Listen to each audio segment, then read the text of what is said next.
Oke, kita mulai ya. Nah, minggu yang pertama kan kita bahas tentang buku ini ya. Ini semua udah punya ya, diktatnya. Yang ini, hermeneutik dan eksegesis, kitab suci dalam tradisi ortodoks. Nah, kemudian minggu pertama kita udah bahas bab 1, definisi hubungan tujuan antara hermeneutik dan eksegesis. Apa beda hermeneutik dengan eksegesis?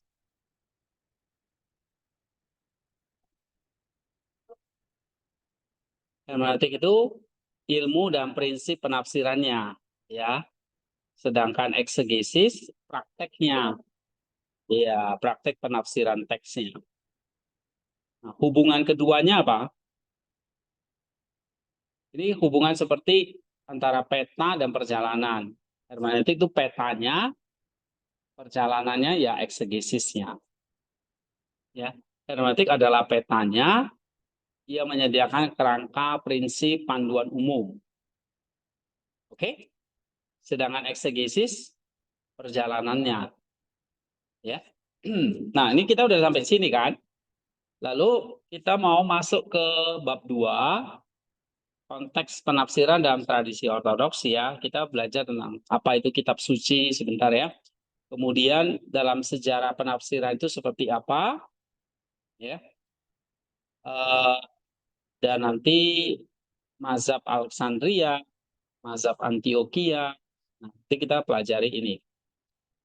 Kemudian terus kita akan lihat praktiknya di dalam gereja. Ada 2 jenis eksegesis ya, namanya eksegesis diskursif dalam bentuk tafsiran dan khotbah. Ini yang biasanya kita kerjakan. Jadi bentuk-bentuk tafsiran dan homili itu semuanya adalah bentuk eksegesis diskursif. Tapi ada satu lagi yang namanya eksegesis liturgis, yaitu himnografi dan ikonografi. Nah, ini agak baru ya. Nah, di diktat ini nanti dikasih contoh-contohnya. Kemudian kita juga akan dalami ini model pendekatan khusus dari Saint Maximus. Kenapa Saint Maximus? Karena dia mengintegrasi atau mensintesis 2 sekolah besar itu, yaitu eh, apa? Alexandria yang cenderung allegorical dan Antioquia yang typological. Nah, ini sintesis. Nah, sintesis kita pakainya ini ya, sintesis Alexandria dan Antioquia. Karena sintesis, maka langkah-langkahnya jadi lebih integrasi gitu dan lebih kompleks. Nah, ini salah satu tokohnya adalah Saint Maximus yang mensintesis baik itu Alexandria yang tipologi, Antioquia yang alegoris. Sorry, Alexandria yang alegoris, Antioquia yang tipologi. Nah, nanti apa itu Alexandria, Antioquia, tipologi, alegoris, dan sebagainya. Istilah-istilah itu nanti kita bahas di buku ini juga. Ya. Tapi kita juga nggak kenal hanya istilah-istilah itu, tapi kamu eh, mesti mempraktikkan gitu ya. Kalau hanya cuma baca dan lihat contoh, nggak cukup. Tapi kalau kamu tambah memahami dan mengaplikasi, mempraktikannya itu, maka akan lebih besar yang kamu pahami. Oke, nah di dalam PL ini kita akan pakai Mazmur. Ya, tadi ada lagi buku. Saya rasa saya pernah kasih kalian ini ya, seri komentari Ancient Christian Commentary. Ini kan lengkap ya, Perjanjian Lama sampai Perjanjian Baru. Ya, ya kan? Semester lalu kan saya ada bagikan juga, ya. Nah, atau ACCS, Ancient Christian Commentary on Scripture. Nanti kita pakai Mazmur ya. Ini volume 7 ya. Nanti volume 8-nya Mazmur 51 dan seterusnya. Kita pakai buku ini kumpulan dari beberapa bapak-bapak gereja ya. Tapi yang khusus ada, ini khusus Theodoret. Theodoret ini dari tradisi Antioquia. Nah, ini kita juga bisa pakai bukunya. Kemudian Agustinus yang ini. Oke. nggak salah saya udah pernah kasih kalian file ini ya, edges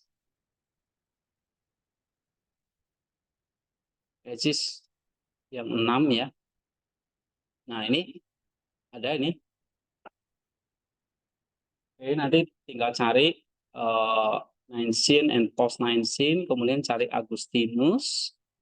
Dia nggak salah di volume ke-8. Nah ini volume ke-8. Nah, ini khusus Agustinus. Nah Agustinus lebih sehingga pendekatan kita sekali lagi apa? Sintesis. Sintesis apa? Dan Antioquia. Nah, karena sintesis, maka hasilnya itu adalah nanti ini 3 model eksegesis ini. Contohnya, saya udah kasih misalnya yang saya suruh kalian kerjakan kan, ini ya benar ya. 1 Korintus ini ya. Lalu Roma ini. Benar kan? Dan ini 4 lapisan. Yohanes 3:30. Ini contohnya dari perjanjian baru ya. Kalau ini sudah baca yang hari ini. Nah, kalian mesti komentari. Ini pelajaran dogma ini. Dogma is always spiritual. Jadi pelajaran dogma selalu spiritual. Jadi wajib baca saint. Kayak anak tingkat semester 3 itu. Ya. Komentari setiap hari satu-satu. Misalnya hari ini ikon kasih sayang. Nah, kamu lihat ini ikonnya. Apa yang kalian pelajari di sini? Kamu baca refleksinya. Oke, ini tentang misteri keilahian. Ya, pipi Bunda Maria dengan Kristus menyatu. Ini satu simbol bahwa Kristus datang dalam 2 kodrat. Dia Allah, tapi dia jadi anak. Sehingga bisa memeluk kemanusiaan Maria. Nah, ini kan satu simbol inkarnasi atau misteri keilahian menyatu dengan kemanusiaan dalam inkarnasi. Keilahian menyatu dengan kemanusiaan. Jadi Yesus punya 2 kodrat, Allah dan manusia, supaya menyatukan manusia dan Allah dan manusia. Nah, ini kan pelajaran dogma ini. Tapi di balik itu ada spiritualnya. Spiritualnya apa? Nah, kamu baca ini. Misalnya kita diajak untuk membangun hubungan intim dengan Sang Bunda Allah. Gitu ya. Makanya ada doa-doa yang kita perlu panjatkan. Nah, itu spiritual. Ini kamu baca, ya.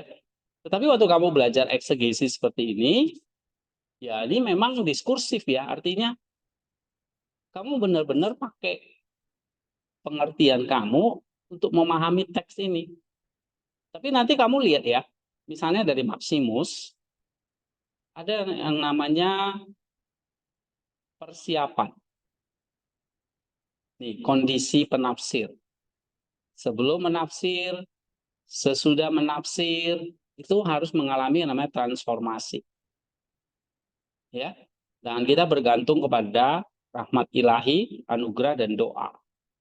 Nah, itu selalu ada spiritualnya. Lalu baru masuk ke prosesnya, proses penafsirannya. Nah, sekarang kita lihat ya.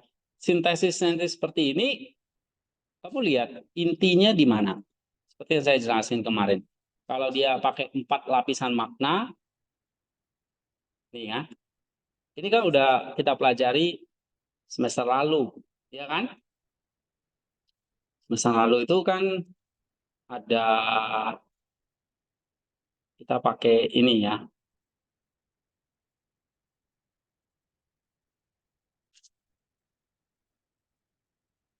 Nah, ini 4 lapisan makna ini, 10 langkah eksegesis. Yang pertama apa? Teks asli, ya. Lalu buat sintetik formnya, survey structure, terjemahan literal, sintetik konten, konteks historis. Ya, ini semua lapisan 1. Lapisan pertama itu apa? Historia, sarkik, literal, historical meaning. Ini ibarat masih badannya nih. Atau kalau buah itu kulitnya, ya. Nah, baru masuk ke lapisan 2, semantik konten, Christ center dan eklesial, konsep teologis dan personal atau ringkasan. Ini baru masuk ke apa ini? Lapisan 2 itu disebut apa? Spiritual meaning-nya, teoria, noetiknya, atau mystical meaning, spiritual meaning-nya. Nah, ini yang disebut dengan rohnya. Jadi ada tubuh, ada badan ya. Ya, ada body, tapi ada spiritnya. Nah, di sini spiritnya. Oke. Di sini ada tubuh, ada jiwa. Di sini jiwanya di sini. Ya. Nah, dari situ baru ada moral atau psychic. Di sinilah kekuatannya, aplikasinya. Oke. Nah, dari situ, dari aplikasi itu baru masuk ke lapisan yang keempat, apa? Anagogik. Kan semester lalu saya pernah kasih tahu kan, seringkali kalau kita khotbah, kita baca teks, iya. Kita lihat terjemahan, iya. Tapi tiba-tiba kita lanjut ke aplikasi biasanya. Nah, apa yang terlewati? Iya, mystical meaning-nya nggak ada. Ya. Nah, contoh itu saya udah kasih itu misalnya di grup itu ya. Apa? Grup ancient itu, kamu lihat. Kan saya udah kasih contoh-contohnya. Misalnya dari Mazmur, apa itu? Nah, ini kamu lihat ya. Orang yang hutang 10.000 talenta, misalnya minggu ke-11 kemarin, minggu ke-11 setelah Pentakosta, kita belajar tentang Matius 18, 23 sampai 23 sampai 35, tentang orang yang berhutang 10.000 talenta. Lalu dia diampuni, dia dibebaskan, tapi dia ketemu dengan tetangganya yang cuma berhutang berapa? 100 dinar, dia minta sampai dia cekik. Ya. Itu kan ceritanya. Baca ya, perumpamaan itu. Nah, ayat 24 dan 27 secara historis ya. Coba kita buka ya.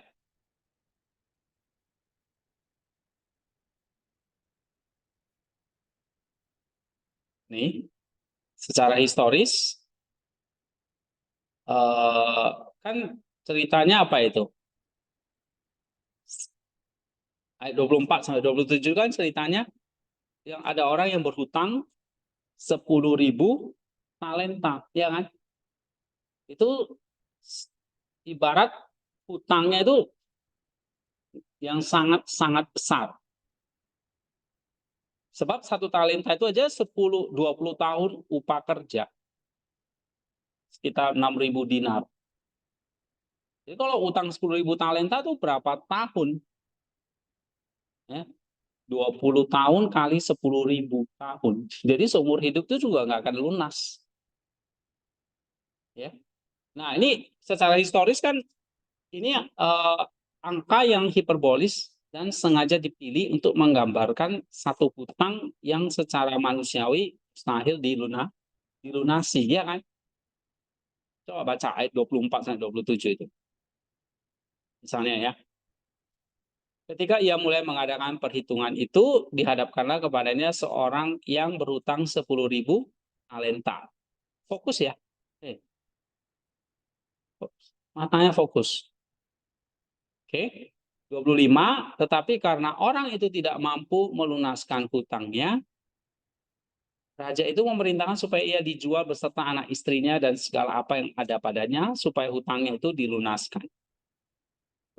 Dia berhutang berapa nih? 10.000 talenta. Maka sujudlah hamba itu menyembah dia, katanya sabarlah dahulu, segala hutangku akan kulunaskan. Lalu tergeraklah hati raja itu oleh belas kasihan akan hamba itu sehingga ia membebaskannya dan menghapuskan hutangnya. Nah, itu kan ceritanya begitu. Nah, secara historis atau secara literal, kita memahami apa? Ya, ini satu hutang yang nggak mungkin dilunasi karena 10.000 talenta itu berarti 20 tahun kerja dikali 10.000.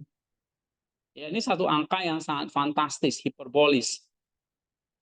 Ya, ini bisa dikatakan hutang seorang bangsa ya, satu bangsa ini salah ketik. Hutang satu bangsa ini bukan seorang individu. Ya kan? Kalau 100 dinar, ya itu hutang kecil yang bisa dikelola. Tapi kalau kita lihat di sini ya, oh dia dapat 10.000, terus dia dibebasin 10.000 talenta oleh belas kasihan. Maka secara moral kamu akan ngomong gimana? Oh iya, ya berarti Allah itu penuh belas kasihan. Kan gitu kan? Kita akan ngomong seperti itu kan? Karena membebaskan utang-utang kita. Ya, jadi pelajarannya kita harus datang kepada Allah bukan dengan pengakuan yang setengah-setengah, tapi kerendahan hati yang total. Mengakui bahwa kita sama sekali tidak punya apa-apa untuk membayarnya. Ini memang bergantung pada belas kasihan Allah. Secara moral salah nggak? Enggak, benar. Cuma kamu menyampaikannya itu enggak the whole truth, enggak 100% kebenaran. Kenapa? Karena kamu loncat. Ada lapisan 2 di sini ya. Ada lapisan 2 yang kamu lewati.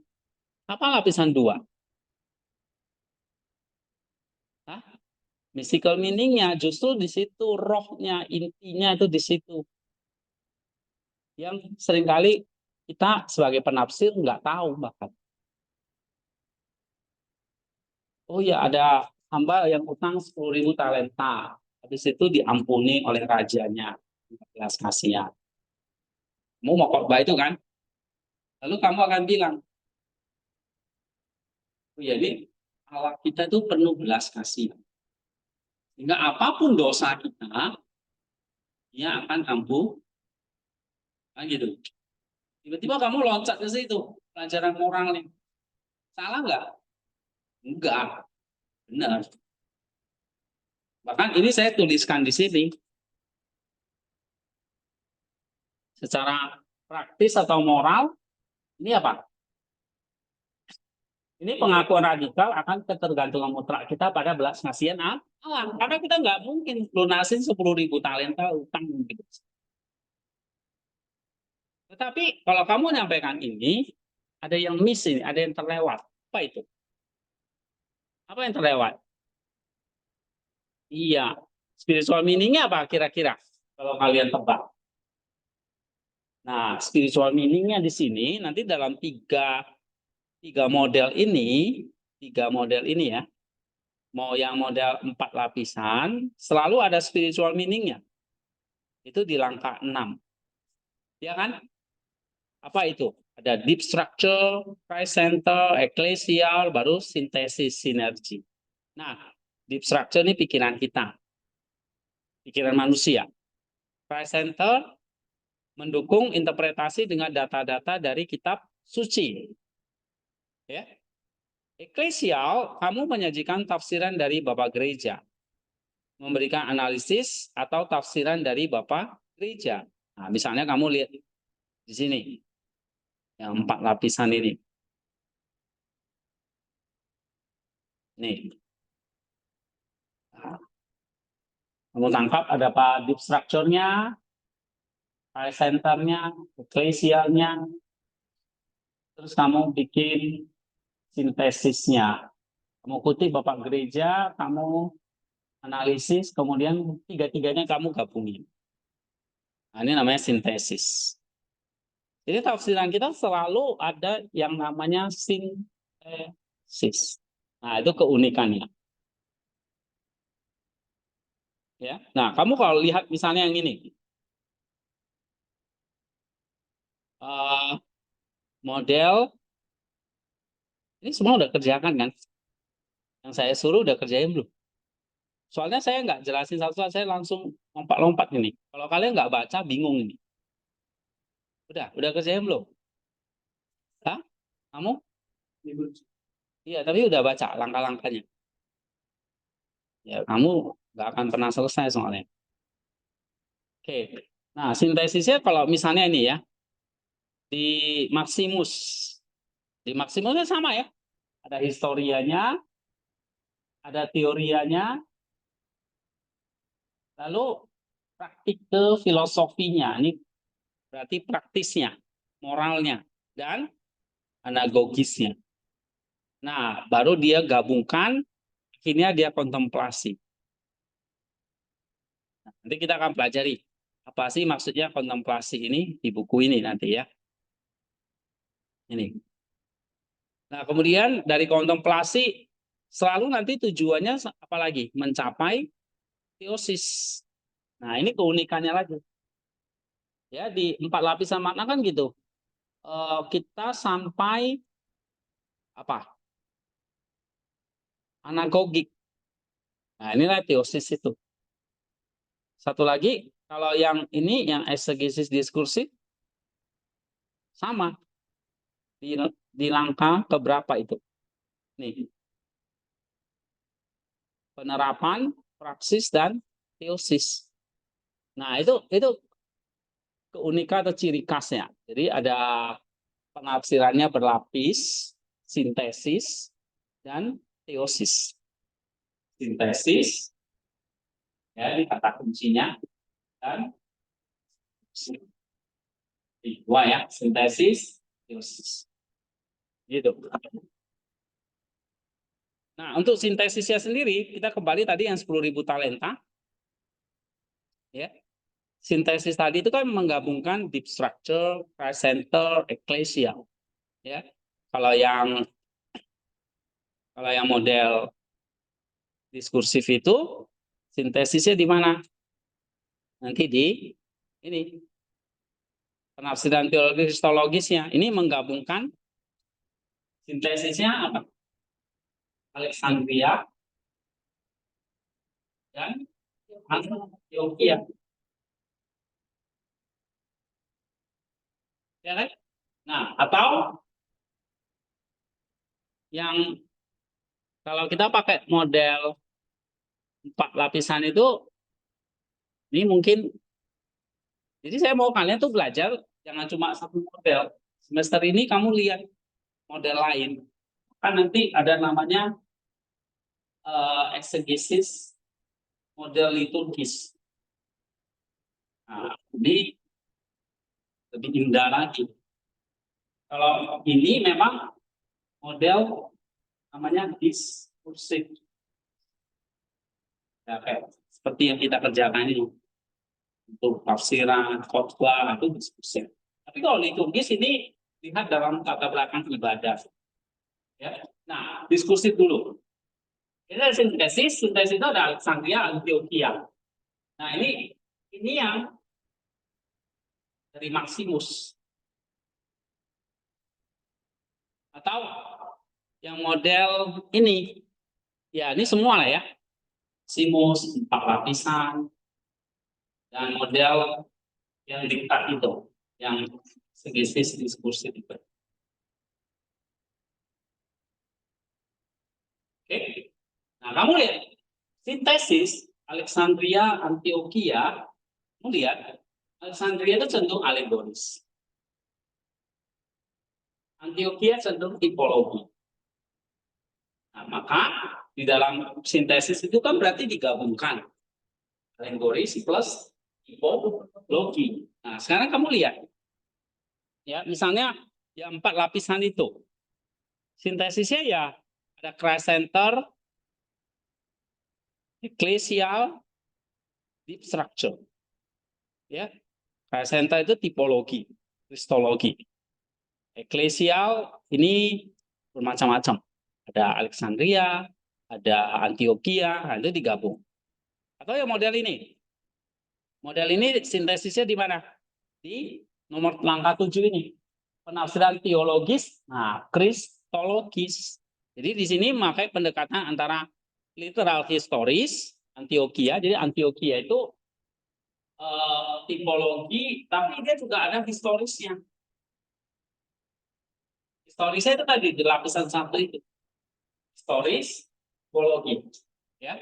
Sedangkan Alexandria tipologis, alegoris.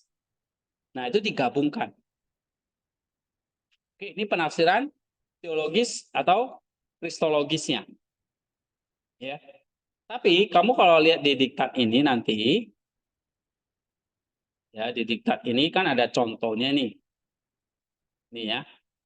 Nah, langkah-langkahnya ini pembacaan awal, konteks historis, linguistik, gramatikal, sastra dan bentuk, teologisnya. Teologis, kristologisnya ini ada tipologi, cari tipe-tipenya di ayat itu, cari konteks kanoniknya. Kanoniknya itu berarti Christ centernya yang berkaitan dengan teks-teks lain. Lalu konteks dogmatiknya ini pakai Bapak gereja, dogma gereja. Nah, baru nanti disintesis. Nah, ini kalau yang model eksegesis diskursif. Oke, ini di diktat kalian sudah ada. Nah, di sini intinya di sintesis ini Alexandria, Antioquia itu digabung. Cara gabungnya gimana? Nah, kamu lihat. Cari apa? Tipologinya. Cari apa? Alegorisnya. Tipologi, alegoris. Kemudian cari apa lagi?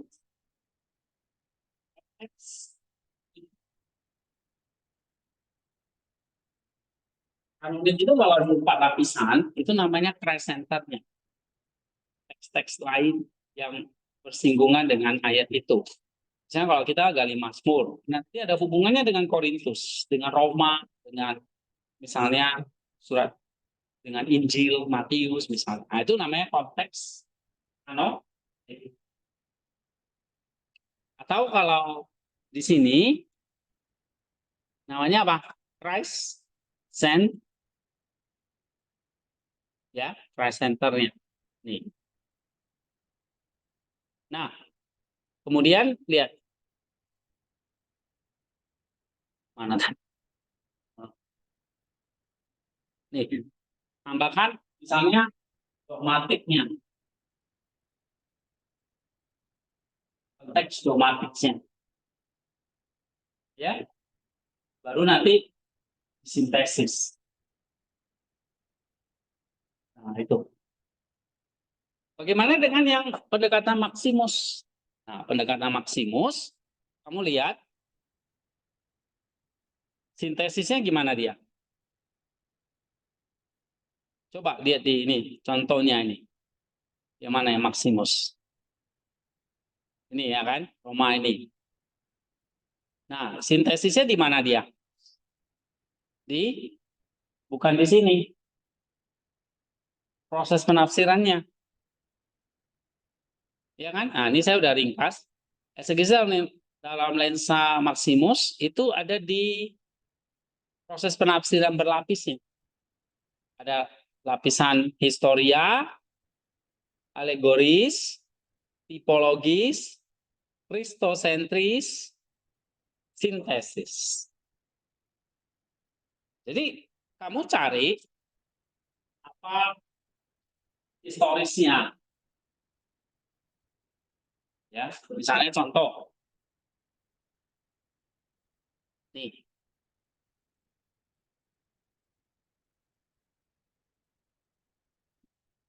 Historisnya apa?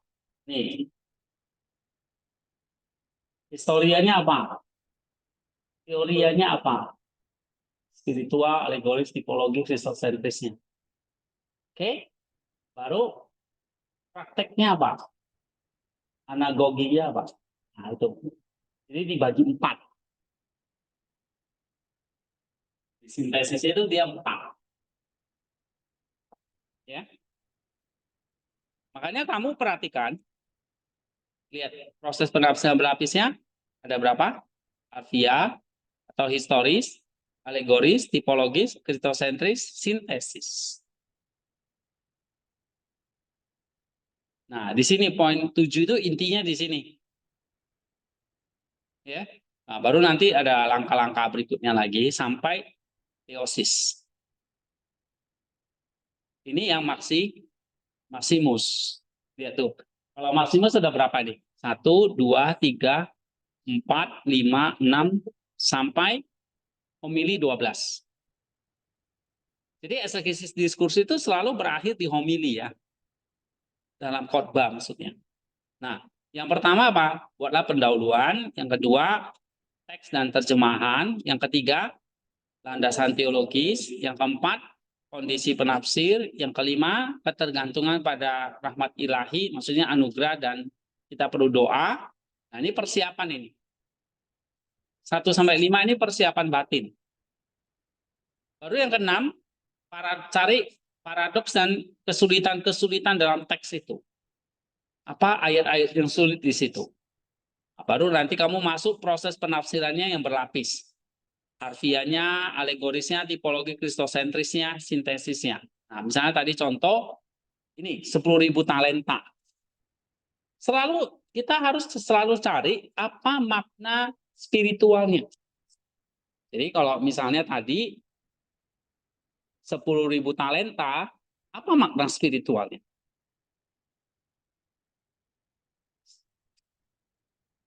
Ngerti ya? Makna spiritual itu berarti sintesisnya. Sintesisnya ini apa? Spiritual. Jiwanya di sini.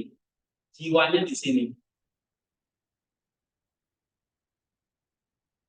Cuma modelnya ada yang modelnya kayak gini. Nah, ini pakai yang Maximus ya.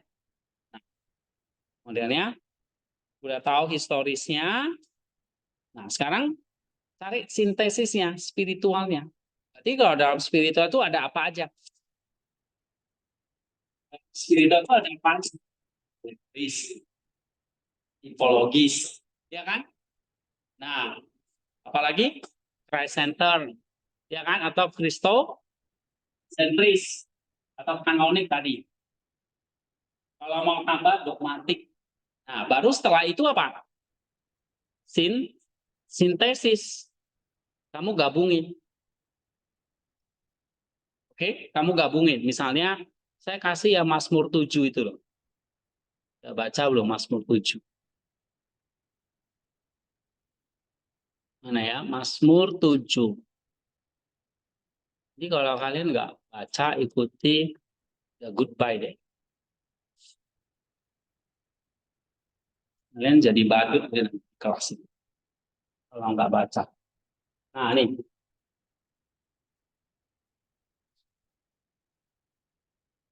Apa sintesisnya? Ini kan proses berlapis berlapis ya, ini dari Maximus ya. Nah, historianya, ya, spiritualnya. Ini dia.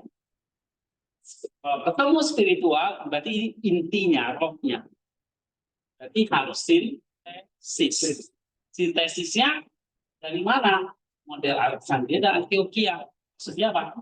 Ada alegorisnya, tipologisnya, presenternya, terus digabung. Paham? Gitu. Itu yang kalian mesti paham dulu, baru nanti bisa praktek. Jadi teorinya mesti benar dulu nih. Baru nanti kamu cemplung ke kolam renang berenang. Jadi teori renangnya masih salah, ya. Oh, berenangnya bisa lanjut, ya kan? Coba langkahkan apa itu gaya bebas pakai kaki. Oh, salah, harus pakai tangan dong. Jadi kalau teorinya salah, terus saya ajak kalian ke kolam renang ya nggak bisa. Atau cara masaknya salah, ajarin teori masaknya salah.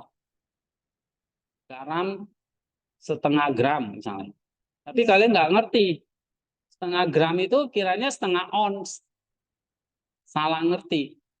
Udah kamu masak, garamnya 0,5 ons kamu taruh. Ya kan? Antara ons dengan gram itu sudah beda. Jadi teorinya mesti benar dulu nih. Tapi teori aja nggak cukup. Kamu mesti masuk ke dapur nih kalau mau masak. Atau kalau mau renang ya masuk ke kolam renang gitu. Minimal ke sungai lah. Ya kan? Kalau nggak ada kolam renang gitu. Tapi kalau cuma teori doang ya, teori renang saya ajarin kalian lengkap ya. Kalian bisa hafal 100%. Tapi nggak pernah masuk kolam renang bisa berenang. Nah sama kayak eksegesis ini. Teori, tapi nggak pernah eksegesis sendiri nggak bisa. Nah, caranya gimana? Pelajari dulu teorinya. Contoh-contohnya diperhatikan. Tadi saya bilang, oh ini spiritualnya. Berarti sintesisnya. Nah, sintesisnya kamu lihat, perhatikan. Caranya bagaimana ini saya bikin? Oh, pakai alegoris. Cari tipologis. Cari kristosentrisnya. Lalu sintesis. Selesai satu lapisan ini. Masih ada lagi, yaitu moral. Ya kan? Habis moral, anagogis. Selalu kayak gitu. Ya. Jadi sampai sintesis itu harus sampai meiosis. Sampai meiosis. Jadi di dalam sintesis itu sudah ada historisnya, alegorisnya, tipologinya. Intinya pokoknya historis. Ya, lihat historisnya apa? Spiritualnya apa? Dua, prakteknya apa? Moralnya dan anagogis. Jadi, historis, spiritual, terus moral, teosis. Nah, berakhir di sini. Ini yang nggak pernah dikorbankan. Dan banyak penafsir yang nggak tahu.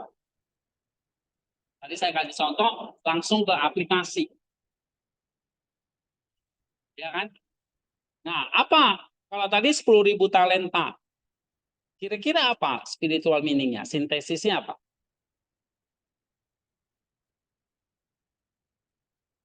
Nah, ternyata kalau menurut Agustinus, oke, jadi kalau kita udah masuk ke sintesis, kita nggak hanya mandarin deep structure kita ya, tapi eklesia, bapak-bapak gereja.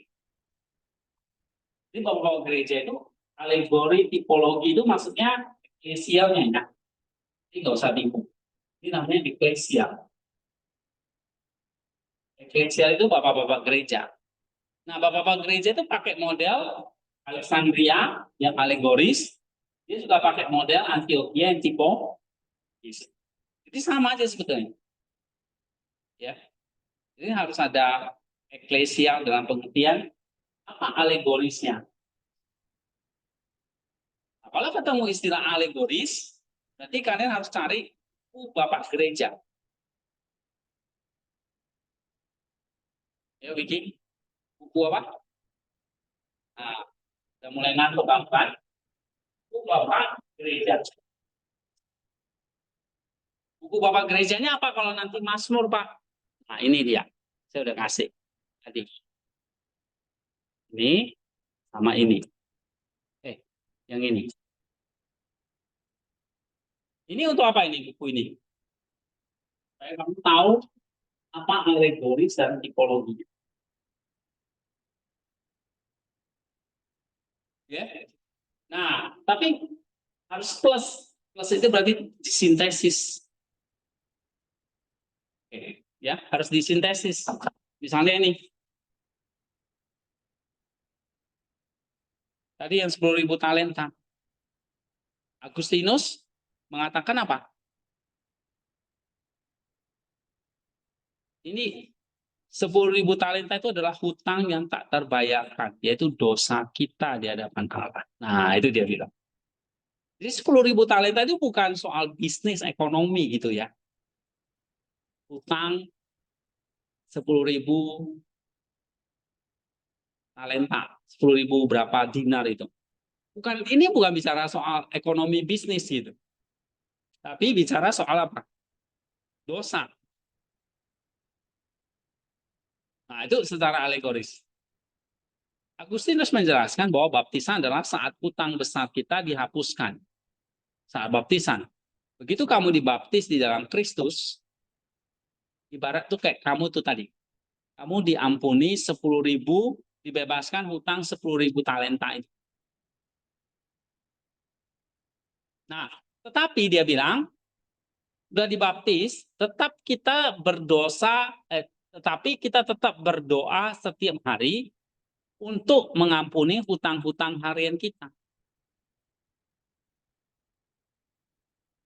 Itu dia.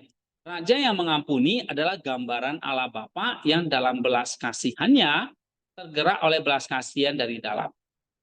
Mengutus putranya untuk membatalkan hutang kita. Ini kata Agustinus. Asterius ya, ini saya ambil dari ini sih. Ini ACCS itu maksudnya Ancient Christian Commentary ini ya.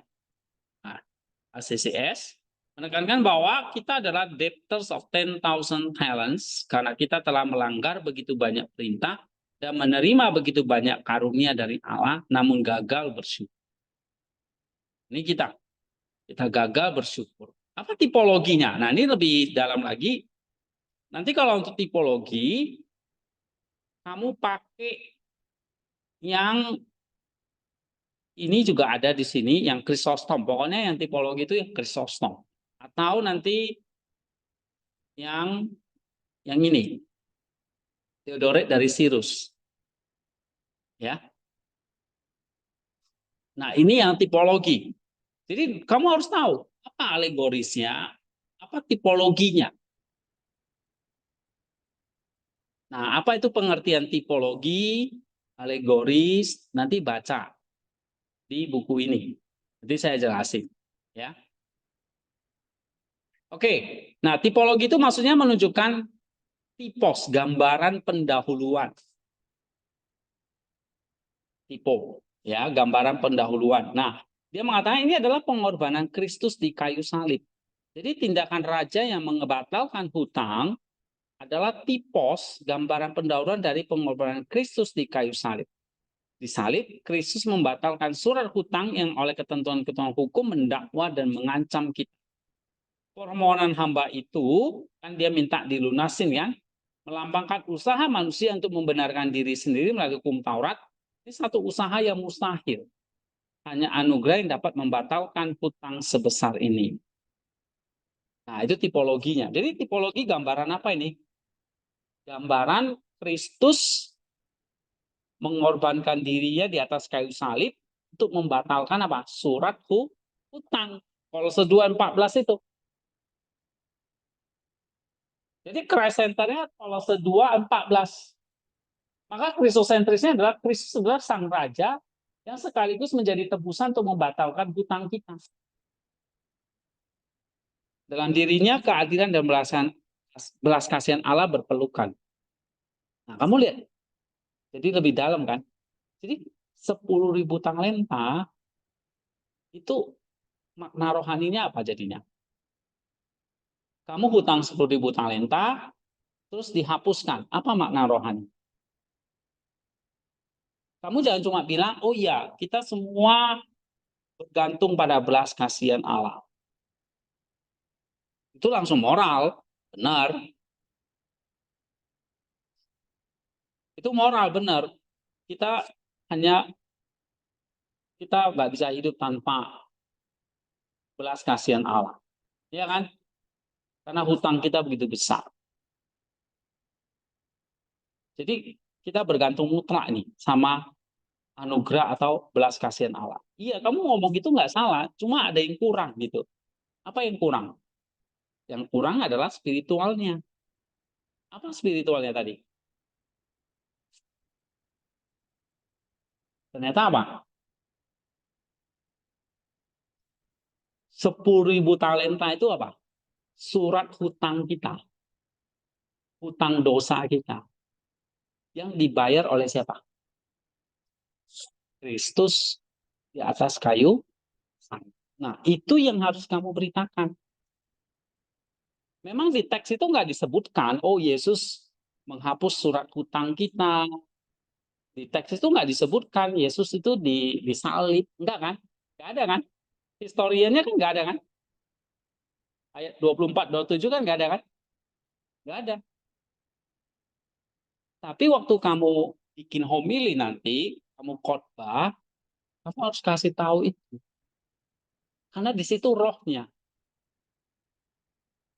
Apa rohnya? Hah? Kristus ini adalah gambaran apa? Perumpamaan ini gambaran apa? Tipos, gambaran apa? Pengorbanan Kristus di kayu salib. Di salib, Kristus membatalkan surat hutang kita yang 10.000 talenta itu. Kristuslah sang raja yang sekaligus menjadi tebusan untuk membatalkan hutang kita. Disitulah keadilan dan belas kasihan Allah berjumpa di dalam Kristus. Nah, itu yang harus kamu beritakan. Nah, baru kamu masuk ke moralnya. Oh iya, berarti ya moralnya apa? Pelajaran moralnya ya kita harus dengan rendah hati membuka diri, ya kan? Bergantung kepada belas kasihan Allah. Kita nggak sanggup bayar utang kita. Nah, baru anagogisnya apa? Oh, ada pengampunan total sehingga oleh raja menemui kepenuhan dalam pembenaran pada pengadilan terakhir. Mereka yang dengan rendah hati menerima pengampunan Allah dalam Kristus akan dibenarkan dan dibebaskan dari segala tuduhan untuk selamat. Ya, nah itu anagogisnya. Nah, misalnya ini lagi contoh. Ayat 28 sampai 30, udah diampuni nih. Tapi dia malah menolak mengampuni sesamanya, malah mencekik. Mencekik kawannya yang berutang 100 dinar doang. Secara historis, ini gambaran yang brutal dan sengaja dibuat untuk mengejutkan pendengar. Tindakan ini melanggar prinsip-prinsip dasar kemanusiaan dan komunitas Yahudi. Terus apa? Langsung kalau kita nggak ngerti spiritual, langsung kita tarik moralnya. Moralnya apa nih? Wah, kurang ajar ya orang ini ya. Nggak tahu berterima kasih ya. Diampuni bukannya mengampuni. Nah, berarti moralnya kita langsung ngomong apa? Kita akan ngomong apa? Kita udah terima anugerah, berarti kita harus belajar mengampuni. Ya, kan gitu kita akan ngomong kan? Ya, kita dipanggil mengingat pengampunan Allah yang kita terima, maka kita juga harus mengampuni. Mengampuni itu bukan lagi pilihan, tetapi necessary, keharusan. Betul nggak kita ngomong soal itu? Betul, nggak salah. Tapi apa yang miss, apa yang terlewat? Kan kamu udah diampuni nih 10.000 talenta. Habis itu kamu lihat temanmu utang cuma 100 dinar. Kamu tagih dia nggak bisa bayar, terus kamu cekik dia. Terus kita akan ngomong apa? Wah, nggak tahu berterima kasih. Ya, jadi ampuni malah nggak mau mengampuni. Jadi kita harus jadi orang yang tahu diri, tahu berterima kasih. Iya nggak salah sih, itu praktis, itu moralnya benar. Pengampunan itu bukan pilihan, tapi menyalurkan anugerah Tuhan. Tapi kalau cuma itu, sangat dangkal. Nah, kamu harus cari apa? Iya, spiritual yang kamu lihat. Apa spiritualnya? Ini kan jadi hamba yang tidak berbelas kasihan. Kontras dengan raja yang berbelas kasihan tadi. Nah, kalau Agustinus, nah kalau sintesis, kamu ingat lagi. Nah, Bapak gereja, eklesia. Alegorisnya apa? Tipologinya apa? Ya, anoniknya atau Christ centernya apa. Nah, baru nanti kamu dapat. Misalnya nih, alegoris dari Agustinus apa?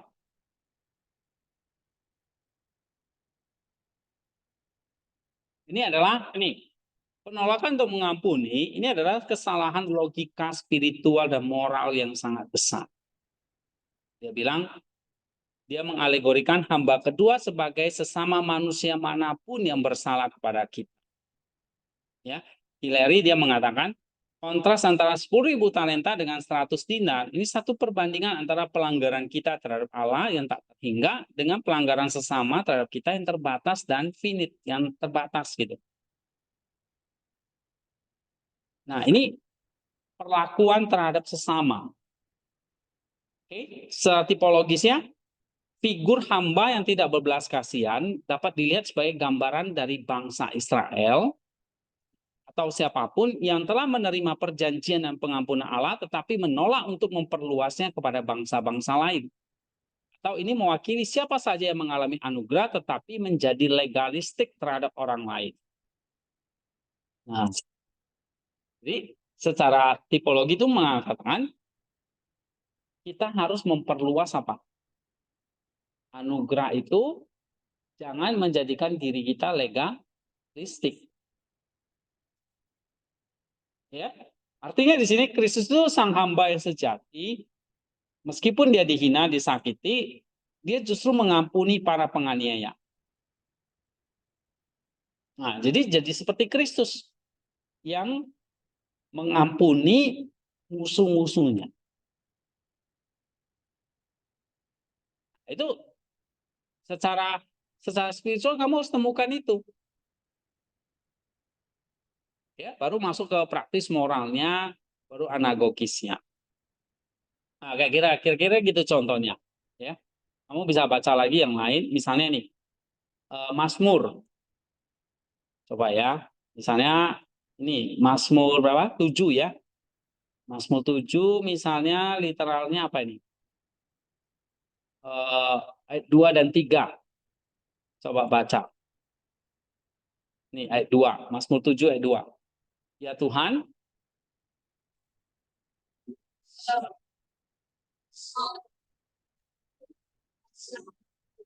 tiga.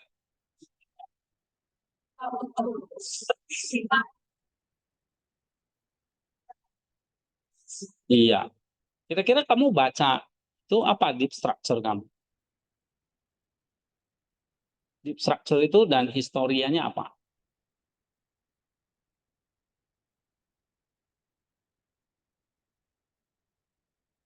Hmm? Meminta belas kasihan Tuhan. Lihat tuh, baca pelan-pelan. Ya Tuhan Allahku, kepadamu aku berlindung. Selamatkanlah aku dari semua orang yang mengejar aku. Lepaskanlah aku. Supaya jangan ia menerkam nyawaku seperti singa yang mengoyak-ngoyaknya dengan tidak ada yang melepaskan. Nah, ini kan Daud yang mengalami satu bahaya kan. Dia dikejar oleh musuh-musuhnya, lalu dia minta apa? Perlindungan sama Tuhan. Supaya jangan diterkam nyawanya oleh seperti singa. Supaya dia diselamatkan dari kejaran musuh. Kan gitu. Ya kan itu historisnya. Lalu kalau kamu khotbah ini, kamu akan ngomong apa?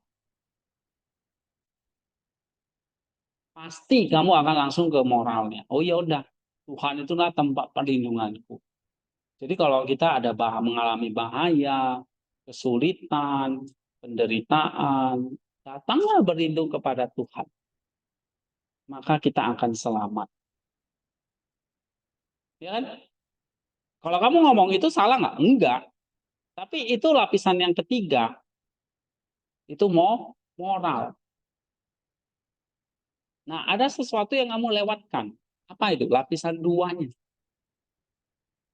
Spiritual meaning-nya artinya apa? Nah, jadi spiritual meaning kan selalu hubungannya dengan Kristus. Ini. Spiritual meaning kan selalu ada hubungannya nih. Alegorinya, tipologinya, Kristosentrisnya. Christ-centered nih. Itu yang kita seringkali miss. Coba, dalam Mazmur ini, apa spiritual meaning-nya? 2 ayat dulu.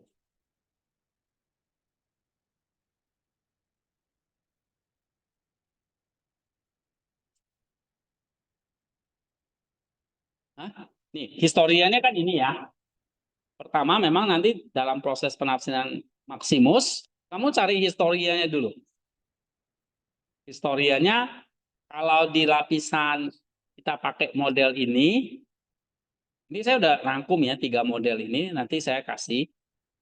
Nah, kalau historianya kan di nomor 5 kan, konteks historisnya kan. Nah, kalau di Maximus, itu masuk ke poin 7, proses penafsiran berlapis. Pertama cari dulu historianya. Tadi yang saya bilang, historianya itu apa? Daud dikejar oleh musuh. Mungkin di sini Saul atau Absalom ya, yang ingin mencabut nyawanya. Itu jelas. Ini Daud yang dikejar oleh musuh. Musuh ingin membunuhnya.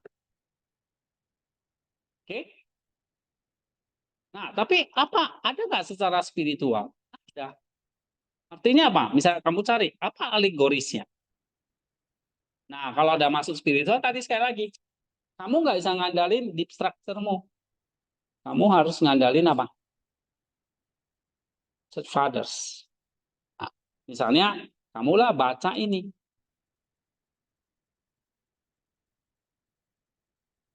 Ini, yang Agustinus. Mazmur 7. Nah, ini Agustinus punya. Ayat 1, nih ayat 1. Terus, dia per poin ya. Poin 1, ya, Mazmur 7. Nah, ini poin 1, poin 2, poin 3, poin 4, dan seterusnya. Ini Agustinus. Atau kamu pakai yang ini. Nih. Nah, Mazmur 7. Ini semua lengkap. Bapak gerejanya ada di sini. Nih.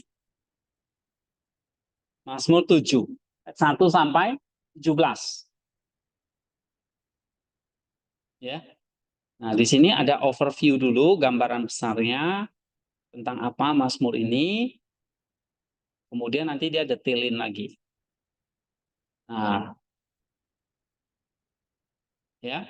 Ini David History Contain Mystery of Christ Agustinus. Nah, ini dia sudah kasih kutipan Agustinus nih. Mazmur 7 ayat 1. Oke. Nah, nanti ada dari Nisa, baru Mazmur 7 ayat 1, ada dari Chrysostom, ada dari Diodore of Tarsus, nah, ayat 2, ada Agustinus, ada Chrysostom, ada Didymus, ya ada Pseudo Athanasius, ada Chrysostom. Nah, nanti ayat 3 dan seterusnya juga begitu. Jadi sudah ada alegoris atau tipologinya di situ. Ingat, ini semuanya tipologi atau alegoris ya. Tergantung. Misalnya kalau di Alexandria itu kayak Agustinus, itu pasti alegoris. Nisa, dia alegoris. Ya. Chrysostom, ini tipologi. Diodore, ini tipologi. Chrysostom, Agustinus itu saling melengkapi. Agustinus Alexandria, Chrysostom Antioquia. Cuma saya cari yang khusus Chrysostom, nggak ketemu bukunya ya. Jadi ini yang ada di komentari ini. Tapi yang khusus Chrysostom malah yang ada Theodoret. Nah, ini juga sama, ini Antioquia. Kamu nanti tinggal cari Mazmur 7. Nah, Mazmur 7. Nih.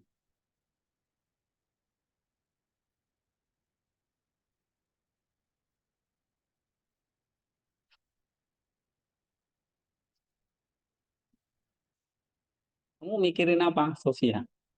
Nah, jalan-jalan di Pancoran 7. Kita udah di kelas non, bukan lagi di rel kereta. Oke, nah, misalnya. Jadi buku ini itu apa? Sintesis nanti,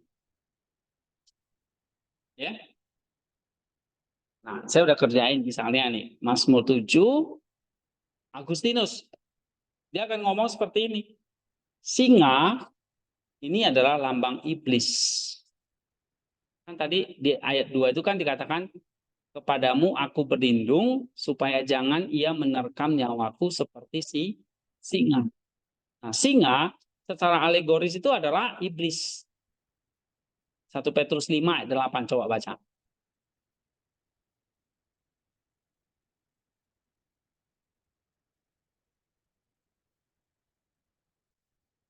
Hmm.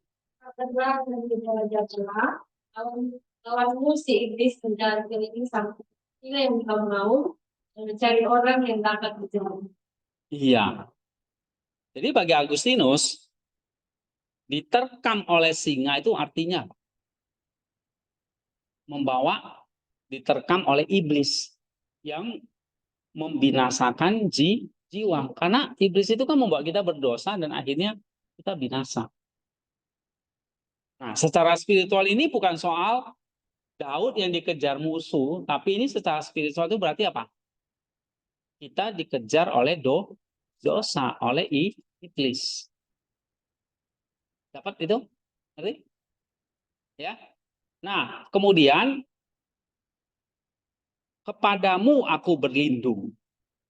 Berarti kan ada tempat perlindungannya kan? Tempat perlindungannya itu siapa? Kristus. Nah, Agustinus menjelaskan kita memiliki singa yang mengaum mencari mangsa tadi 1 Petrus tadi. Tapi kita memiliki singa dari suku Yehuda yang telah menang.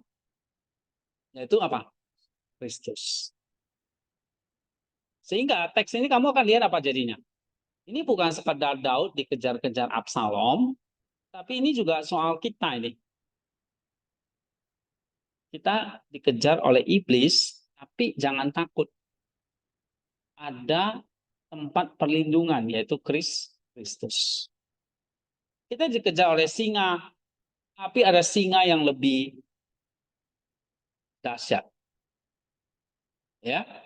Nah, yaitu singa dari suku Yehuda. Itu gambaran dari alegorisnya. Secara tipologis gimana? Pengejaran Daud adalah tipos itu maksudnya gambaran ya, dari pengejaran terhadap gereja oleh kuasa-kuasa dunia dan juga dari pencobaan yang dialami setiap orang beriman. Jadi gambaran Daud dikejar oleh musuh itu gambaran kita di gereja dikejar oleh dosa. Dikejar oleh kuasa-kuasa dunia. Nah, itu secara tipologi. Jadi Christ centernya adalah Kristus itu perlindungan sejati. Dialah yang membebaskan kita dari cengkeraman singa yang ingin menerkam melalui dosa dan maut. Nah, akhirnya kita bisa sintesis begini. Bahaya yang mengancam jiwa yang dialami oleh umat beriman sepanjang zaman ya, hanya dapat diatasi melalui perlindungan dan kemenangan yang diberikan oleh Kristus. Ancaman eksternal dan internal menemui jawabannya dalam perlindungan Sang Gembala Agung. Jadi kalau kita lihat nih ya, Daud dikejar oleh musuh, itu adalah gambaran jiwa kita yang dikejar oleh apa? Atau gambaran umat beriman yang dikejar oleh apa? Bahaya dosa. Tapi kita punya perlindungan, yaitu Kristus. Nah, itu dia. Nah, ini gambaran dari apa? Spiritual meaning-nya. Ini yang harus kamu temukan. Baru nanti praktis atau moralnya, pengakuan bahwa satu-satunya perlindungan sejati adalah dari dalam Allah. Ia mendorong sikap rendah hati dan ketergantungan penuh kepadanya, bukan pada kekuatan sendiri. Seperti Daud ya, dia menyerahkan dirinya dalam perlindungan Allah. Baru anagogisnya apa? Pengharapan akan perlindungan ilahi yang sempurna dalam kerajaan surga, di mana tidak akan ada lagi pengejaran atau ancaman. Jadi dalam teosis ya udah, semua bahaya itu telah berlalu. Itu nanti dalam anagogisnya. Kalau kita selalu bergantung di dalam Kristus, maka nanti kita akan masuk ke dalam kerajaan surga yang tidak akan ada lagi pengejaran atau ancaman. Nah, kira-kira dapat gambarannya nggak? Ayat ini kalau dilihat dalam beberapa lapisan. Ada historis, ada spiritualnya, sampai nanti teosisnya. Nah, itu inti dari tafsiran kita. Ya, sampai teosisnya. Nah, kamu sekarang perhatikan ini. 3 lapisan ini modelnya. Ya, 3 lapisan ini. Kalau yang 4 lapisan ini jelas sudah tahu semua. Sampai nanti terakhir adalah anagogiknya ya. Nah, sekarang kamu lihat ya ini karakteristiknya ya. Karakteristiknya tadi atau ciri khasnya tadi ya. Ada apa? Holistik atau sintesis ya. Kristosentris, ini menggabungkan Bapak Gereja. Strukturnya harus sistematis, langkah demi langkah ya. Dan kontekstualnya ya ini dibuat nanti dalam bentuk khotbah yang kontemporer. Nah, kalau eksegesis diskursif, pertama apa? Coba lihat misalnya contohnya ini. Apa? Pendahuluan. Ya, misalnya ini pendahuluan. Selalu dimulai dari pendahuluan. Pendahuluan itu ya isinya memperkenalkan teks yang akan ditafsirkan dengan menjelaskan konteks historis dan teologisnya, ya kan? Kamu mau mengidentifikasi pokok persoalan atau pergumulan utama dalam teks dan mempersiapkan penafsir dalam memahami keseluruhan isi dan maksud. Nah, ini pendahuluan. Jadi bikin pendahuluan. Yang kedua, kamu pilih teks dan kamu terjemahkan literal. Ya. Kalau misalnya mau pakai Ibrani atau Yunani silakan. Kalau Yunani berarti Septuaginta ya. Atau kalau kamu pilih bahasa Ibrani berarti ini teks Masoret. Nah, terjemahkan literal. Baru masuk dalam tahap pembacaan awal dan doa. Lalu analisis konteks historis dan budayanya, historisnya, baru analisis sintaksisnya, linguistiknya, ya.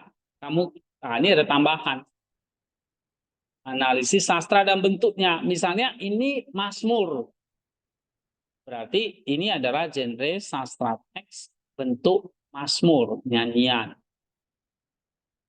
Nah, cari gambaran intertekstualitasnya. Misalnya Mazmur 7 ada kaitannya dengan Mazmur dengan teks apa yang lain. Nah, kamu tinggal buka nanti Bibleworks dan sebagainya, itu bisa lihat intertekstualitasnya.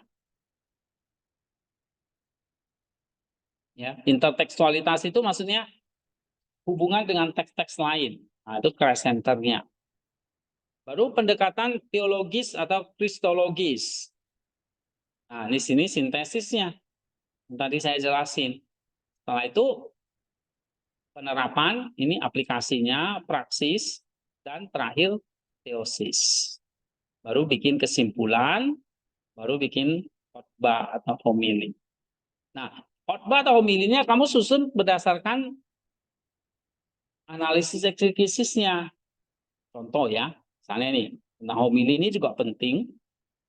Misalnya Mazmur berapa ini? Mazmur 7 ya. Nah, khotbah itu ada hubungannya dengan hasil eksegesis ya, jangan sama sekali enggak. Nih, misalnya ini homili Mazmur 7. Nah, dasarnya ya dari eksegesis itu. Nanti kamu baca ini ya. Oke. Menggunakan ilustrasi yang relevan lah ya, menghubungkan dengan Bapak Gereja, memberikan ajaran praktis yang menginspirasi, Nah, tutup refleksi teologis yang membawa jemaat kepada, jangan lupa selalu membawa jemaat itu pada akhirnya ke teosis. Itu homili. Ya, menutup dengan satu kesimpulan yang membawa jemaat kepada teosis. Ya, kita perlu kasih ajaran-ajaran yang praktis, yang menginspirasi ya, atau ilustrasi yang relevan. Tapi isinya juga harus sesuai dengan analisis, eksegesis di atas, di sebelumnya. Nah, ini ya. Kemudian kalau yang Maximus, nah Maximus itu kamu lihat di sini contohnya, mana yang tadi Maximus?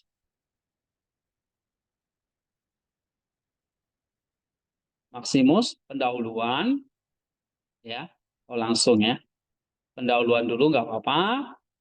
Habis pendahuluan, pilih teks dan terjemahan selalu gitu ya. Jadi mau model manapun ada dan terjemahan.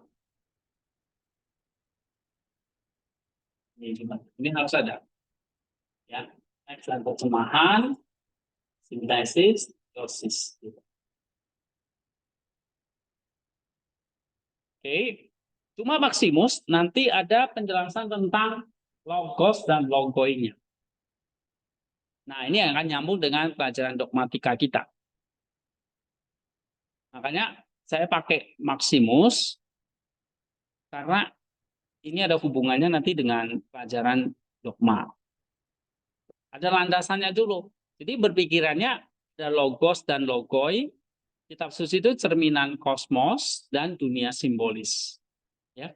Nah, baru ada masuk ke kondisi penafsir, katarsis dan praksis. Jadi kita sebagai penafsir diajak oleh Maximus juga bukan hanya memahami teks itu ya, kamu mengalami perubahan.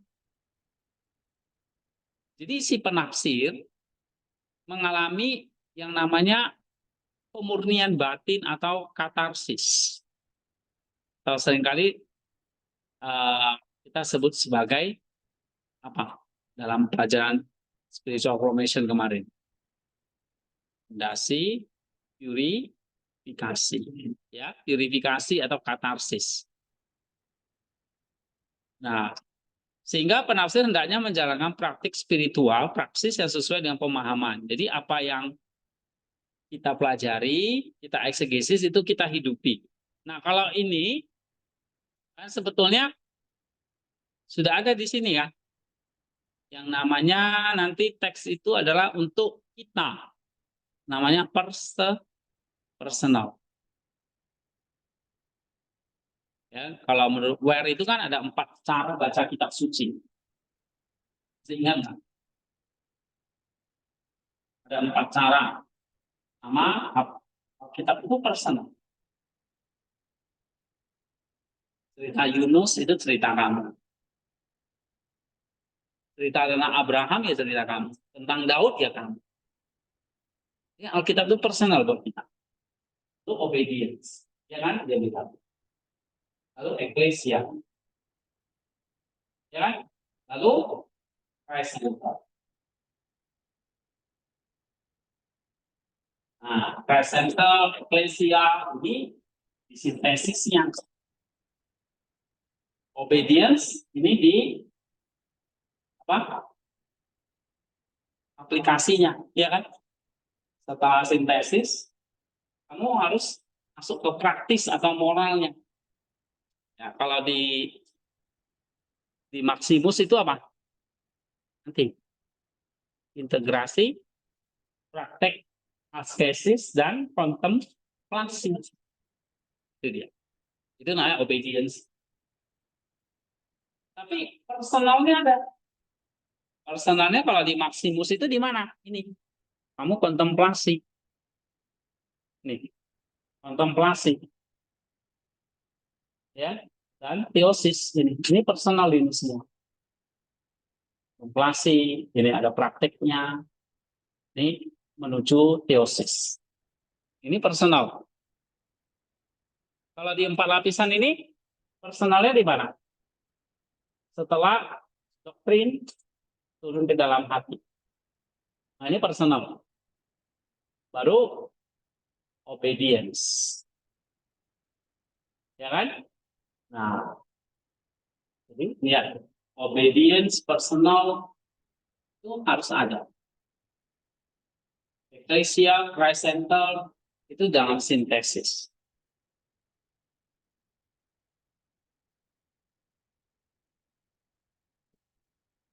Nah, ini kondisi penafsir tadi. Jadi kita baca kitab suci, kita sendiri mengalami yang namanya pemurnian batin dan praksis. Praksis itu artinya kamu melakukan praktik spiritualnya. Misalnya teks yang kamu baca tentang kasih, ya udah kita mesti praktekin.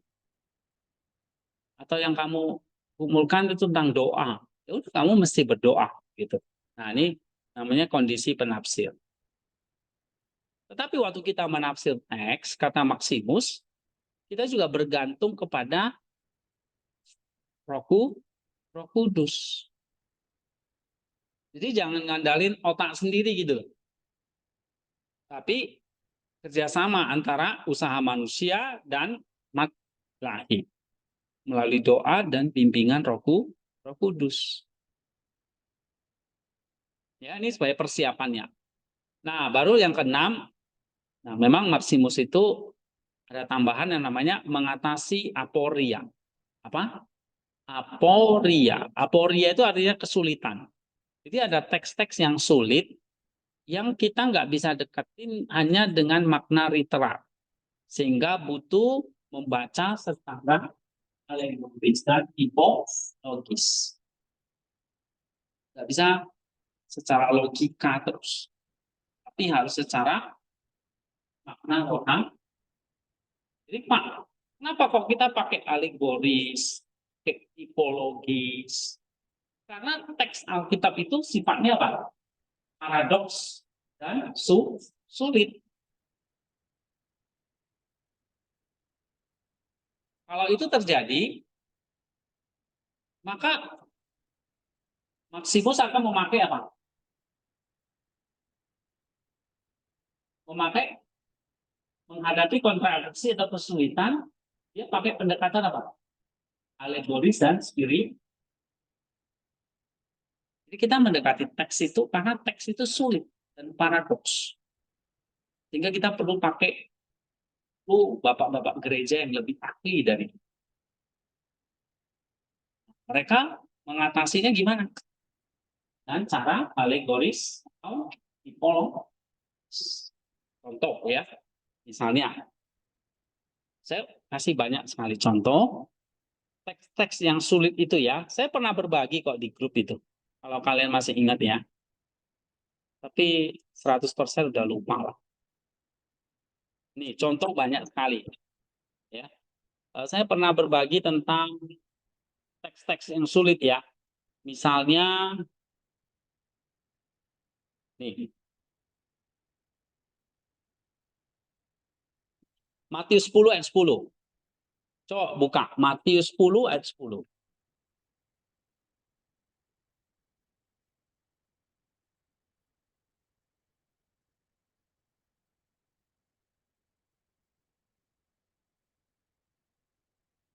Oke, siapa yang ketemu bacakan ya. Dalam perjalanan dan membantu dua-duanya, maksud atau tongkat, seorang pekerja patut mendapat upah. Nah, coba teks itu sulit nggak? Kita disuruh penginjilan, tapi Tuhan Yesus bilang sama muridnya apa? Jangan bawa bekal nih. Sementara kalau kita mau penginjilan, mission trip, nggak ada bekal ya mati dong. Itu Pak Daniel sama Pak Mik katanya mission trip ke sini nih, pelayanan. Mereka nggak bawa bekal kan? Bawa baju, bawa ya kan sepatu, bawa uang jelas, koper, lengkap mereka kan, sampai bawa coklat buat kalian. Tapi Tuhan Yesus di sini bilang dalam Matius 10 ayat 10, janganlah kamu membawa bekal dalam perjalananmu. Terus apa lagi? Jangan membawa kasut, terus tongkat, terus iya. Coba saya buka aja deh. Sanksi kalian baca apa itu? 10 ayat 10 nih ya. Kalau di sini 2 helai baju. Kok tiba-tiba kasut sih? Janganlah kamu membawa baju 2 helai. Berarti hanya boleh bawa 1 dong. Kalau gitu 3 boleh nggak? Karena dia bilang kan nggak boleh 2 helai. Berarti 1 boleh, 3 boleh, 4 boleh, dan seterusnya kan? Apakah seperti itu? Nah, ini teks yang sulit ini. Coba, secara historis kan kita ngerti ya. Ini misi dari 12 murid yang diutus oleh Yesus untuk melakukan penginjilan dari rumah ke rumah. Lalu Yesus bilang, kamu jangan bawa bekal, jangan bawa baju 2 helai, kasut, tongkat. Nggak boleh. Ya. Lalu seorang pekerja patut mendapat upahnya. Berarti nanti kalau kamu akan dapat pembekalan itu setelah kamu kerja, nanti orang-orang akan kasih kamu upahnya. Nah, apakah historiasnya seperti itu? Iya, betul. Tapi apa maknanya, spiritual meaning-nya? Maksudnya apa nih Yesus ngomong apa ini? Apakah secara literal berarti nanti kalian ke penginjilan tidak boleh bawa tongkat, kasut, pokoknya nggak boleh bawa bekal. Ayo kita praktekin. Nah, tentu kita harus ngerti ya, jangan secara literal doang. Ini tadi dikatakan di sini. Mana tadi? Nih. Bukan hanya pada makna literal. Menghadapi kontradiksi atau kesulitan dalam bacaan dengan pendekatan alegoris dan spiritual. Jangan hanya pada makna historis atau literal. Karena literal itu cuma lapisan 1. Ada lagi lapisan yang lain yang kamu harus tahu. Ya. Nah, dengan membaca mendekati alegoris, maka ini membantu menemukan kebenaran rohani yang tersembunyi di balik kesulitan tersebut. Gitu. Jadi apa alegorisnya coba?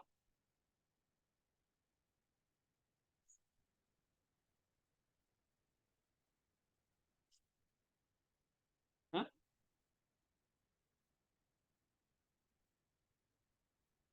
Kamu nggak akan pernah bisa tahu kalau kamu apa.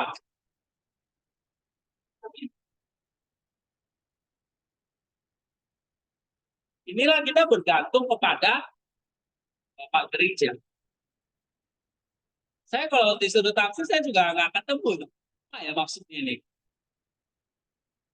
Paling kamu akan tebak-tebak doang. Jadi nggak bisa cuma ini ya, cuma sampai deep structure ya.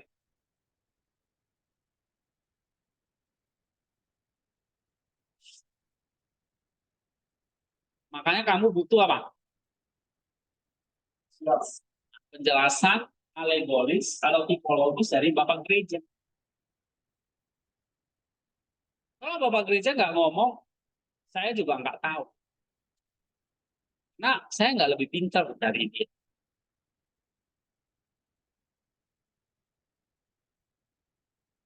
Ya, nah kita beruntung ada Maximus yang jelasin ini. Kalau Matius 10 ayat 10 ada Chrysostom juga. Dia juga menjelaskan. Nah, sekarang kita lihat yang Maximus ya. Apa kata Maximus ya? Maksudnya apa?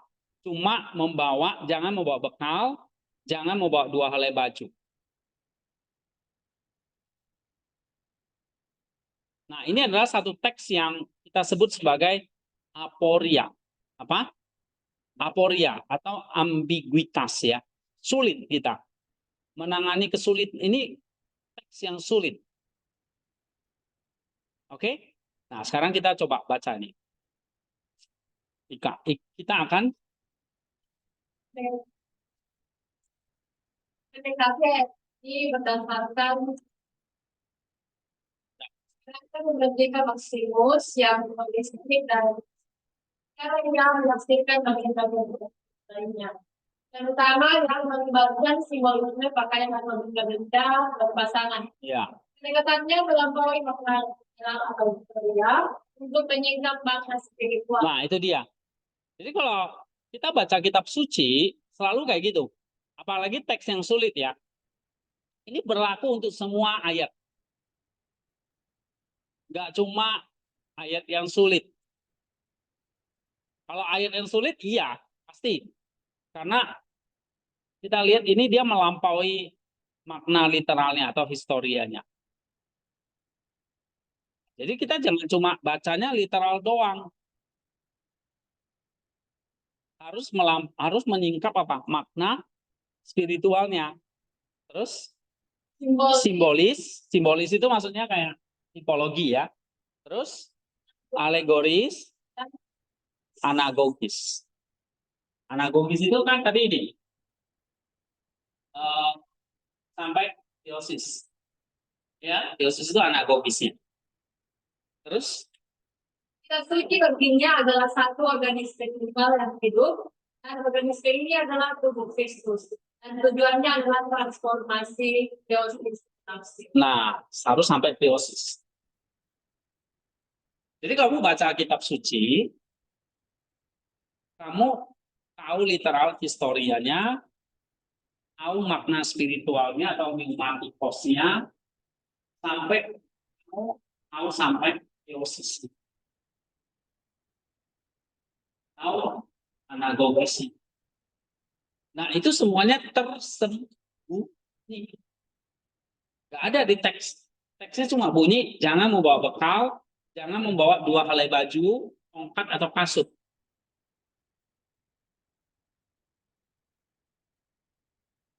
Tapi di balik teks itu ada spiritualnya yang tersembunyi. Nah, ini yang jadi tugas penafsir itu, membongkarnya. Itulah yang namanya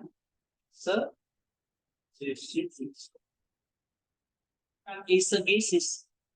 Tapi exe itu artinya mengeluarkan. Berarti mengeluarkan yang tersembunyi. Kalau eisegesis, kamu memasukkan idemu ke dalam ayat firman Tuhan. Nah, yang nggak secara sadar, tanpa sadar, kita sering melakukan itu. Kita punya pikiran apa, terus kita cocok-cocokkan dengan ayat itu, lalu kita hajar orang. Itu namanya apa? AC. AC. Nah, ini kelas bukan kelas AC. Ya, ini nggak ada ini. Oke, ini bahaya. Ini sesat. Nggak boleh. Ya, yang ini exegesis. Oke, nah, kamu harus melakukan exe. Berarti keluarkan yang tersembunyi. Yang tersembunyi itu apa? Bukan literalnya, tapi spiritual, simbolisnya apa, alegorisnya apa, ya ini tadi.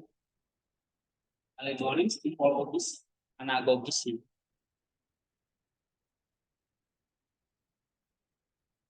Ah, ya. Jadi kalau kalian belum mengeluarkan yang tersembunyi itu, cuma hanya khotbah ide-idemu, ya udah, kamu eisegesis. Dan bukan murid kelas ini. Bukan murid saya. Kalau murid saya exegesis. Ya. Oke, coba baca lagi. Ingat konteks ini, satu, sejarah historia, tentang instruksi praktis bagi para murid sang khusus untuk misi, Berikan kami ketergantungan pada penyelenggaraan. Iya. Nah, secara historis kan ini instruksi dari Yesus untuk 12 murid yang diutus untuk misi. Jadi jangan disibukkan dengan bawa barang apa ya. Akhirnya lupa dengan misinya. Kita lebih sibuk planning, ya kan? Tapi yang intinya malah lupa. Nah, ini menekankan ketergantungan pada penyelenggaraan atau pemeliharaan ilahi. Jadi memang bergantung kepada Tuhan, ya. Tapi secara spiritualnya ini dia. secara spiritual dan alegoris, orang memiliki dua helai baju dapat ditafsirkan secara simbolis. Nah, kita pakai simbolis atau tadi alegoris. Terus Dalam penafsiran kain Maximus di tempat lain, misalnya terkait dengan transfigurasi, pakaian Kristus dapat melambangkan firman kita suci atau bentuk-bentuk ciptaan. Konsep dua atau pasangan seringkali dalam pemikiran patristik berujung pada dua entitas dalam ciptaan atau dalam diri manusia, seperti kehidupan praktis, praktikal, filosofi ya. jiwa dan raga. Oleh karena itu, dua helai baju bisa melambangkan ketertarikan berlebihan pada hal-hal duniawi, dualitas eksistensi yang jatuh, atau mungkin bahkan cara-cara penafsiran yang dangkal. Misalnya hanya terpaku pada literal tanpa yang spiritual. Perintah untuk tidak memiliki dua helai baju kemudian bisa dipahami sebagai panggilan untuk kesederhanaan rohani, pelepasan dari ketertarikan ganda atau penekan pada kesatuan dan fokus fungsi pada Kristus dan kehendaknya dalam perjalanan spiritual. Kamu baca salah-salah. Denda. Nah, jadi kalau tidak membawa dua helai baju, artinya jadinya apa di sini?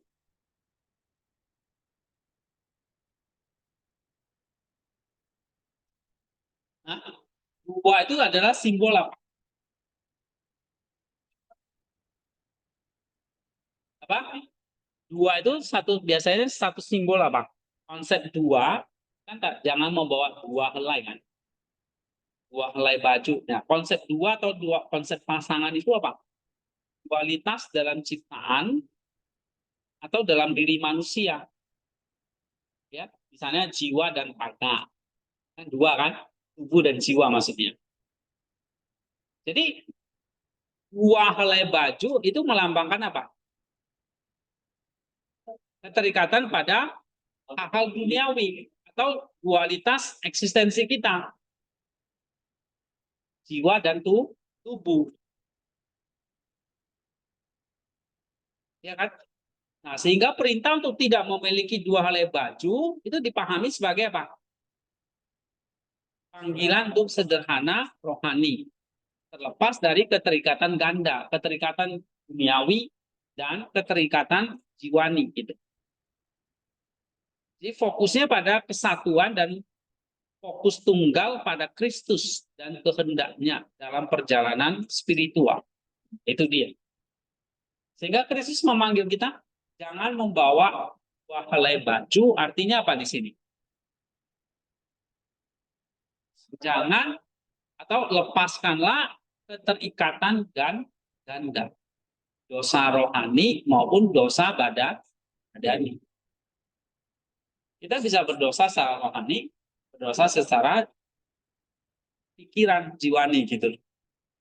Nah, itu yang kamu harus lepaskan. Fokus pada satuan tunggal pada Kristus. Nah, itu maksudnya. Ya. Nah, terus secara anagogis apa? Coba baca ini. Anagogis kebebasan dari baju simbol duniawi atau dualitas yang mengejar kemudian. Pendidikan sebagai bangsa dalam pendidikan atau jauh alam dari realitas ini. Iya, jadi jangan membawa dua helai baju itu dalam pengertian apa? Kamu melangkah menjauhi yang materi menuju kepada realitas ilah dalam kan? Gitu. Yang ketiga, yang secara moral ini, Secara praktis atau moral atau ya, filosofia, ya. si bagi orang percaya untuk menjalani kehidupan dengan benar diri dan terbebani oleh situasi materi dan praktiskan keyakinan atau faith akan kebenaran Allah. Nah, jadi jangan membawa dua helai baju secara moralnya praktisnya apa? Saya pada percaya menjalani kehidupan itu dengan pengendalian diri, tidak khawatir, tidak terbeban oleh kekhawatiran materi, dan percaya pada pemeliharaan A. Itu dia.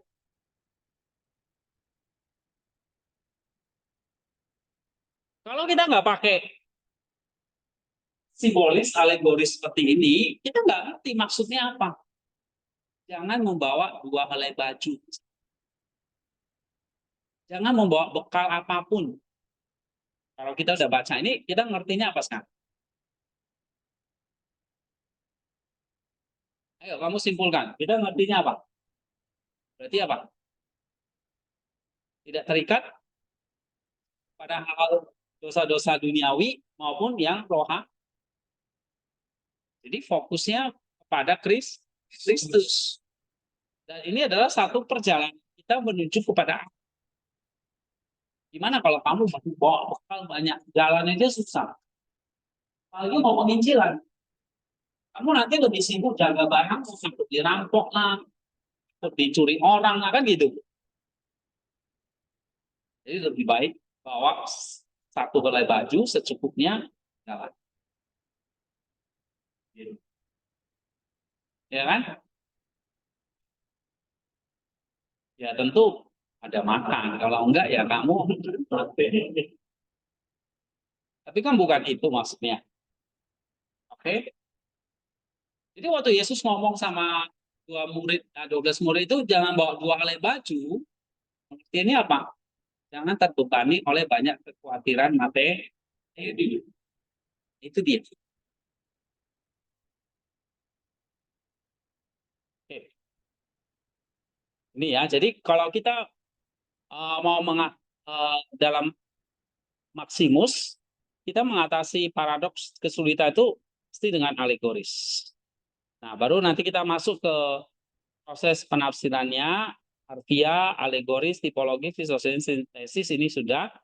Nah, nanti ada kontemplasi, ini personal ya, kontemplasi alam dan kitab suci, integrasi, praktik asketisnya, praksis dan kontemplasi, baru transformasi menuju teosis, simpulan, dan homili. Ya. Nah, coba misalnya nanti kita baca ini ya. Kan istilah-istilah kalian tuh masih bingung ya. Apa itu kontemplasi alam atau kontemplasi teori itu artinya apa?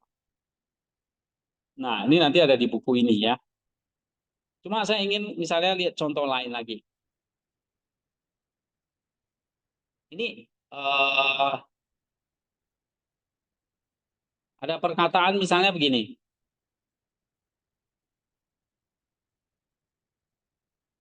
Ada satu teks yang kayak gini. Coba baca 1 Yohanes 3 ayat 9. Nah, ini menarik juga nih. 1 Yohanes 3 ayat 9. Contoh aporia ya, atau kesulitan ini, paradoks. Setiap orang mengambil dari Allah tidak berbuat salah.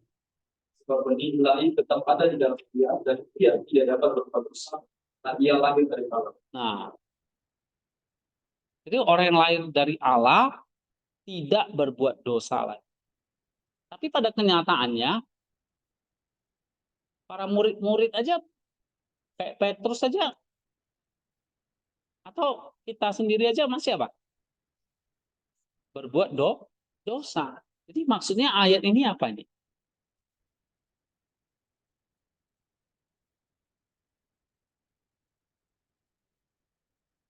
Ya,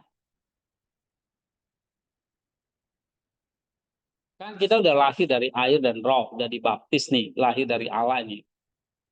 Tapi kenyataannya kita masih berdosa. Tapi kok ayat 1 Yohanes 3 ayat 9 itu mengatakan tidak berbuat dosa lagi.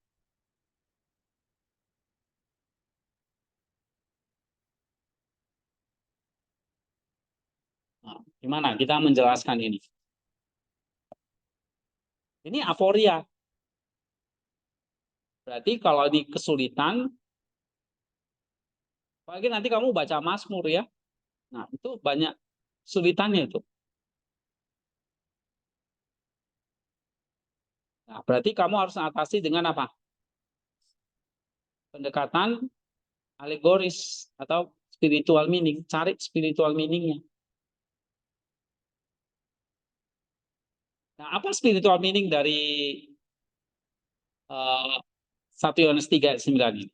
Kok dikatakan setiap orang yang lahir dari Allah tidak berbuat dosa? Karena benih Allah ada dalam dirinya dan ia tidak dapat berbuat dosa.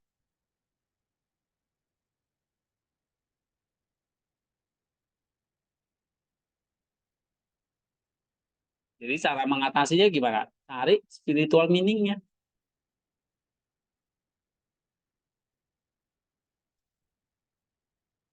Misalnya kamu ditanya orang, maksud ayat ini apa?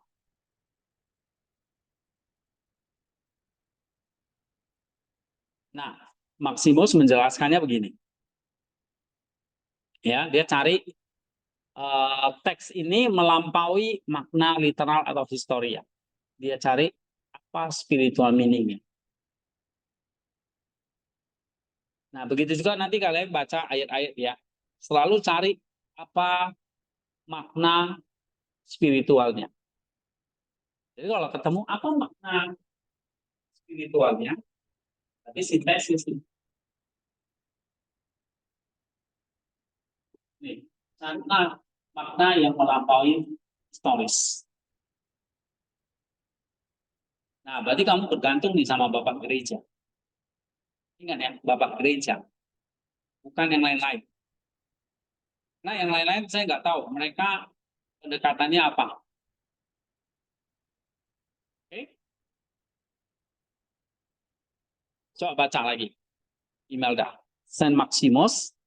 Dan Maximus menanggapi kesulitan ini dengan menjelaskan bahwa ada dua metode atau cara baik pelajaran spiritual kita dari Allah. Nah, dia jelasin nih. Ada dua mode cara kelahiran spiritual kita dari Allah. Terus? Penjelasan ini merupakan contoh yang melihat makna dari atau Boboiboy dalam teks suci dan mengatasi objek Aporiai melalui tafsiran spiritual atau hermeneutike, teoria atau simbolis atau simbolik bukan hanya pada tingkat literal semata. Nah, jadi ciri khas Maximus itu selalu lihat teks itu melampaui makna literal sampai level mana? Spiritual, bahkan sampai teosis gitu. Ya. Jadi bukan hanya pada tingkat literal semata. Coba baca lagi. Mode tadi kan ada dua mode ya, kelahiran spiritual. Mode pertama. Kelahiran spiritual dengan menjelaskan kepada mereka yang dilakukan dalam Allah sempurna atau euthenesia hanya dalam potensi atau duname. Jadi kelahiran yang pertama kita diadopsi. Dilahirkan dalam Allah seluruh anugerah adopsi. Tapi hanya dalam potensi atau kekuatan duname. Ya. Terus itu kemungkinan secara umum kepada semua yang dibaptis. Nah, jadi kepada semua yang dibaptis, potensi itu dikasih.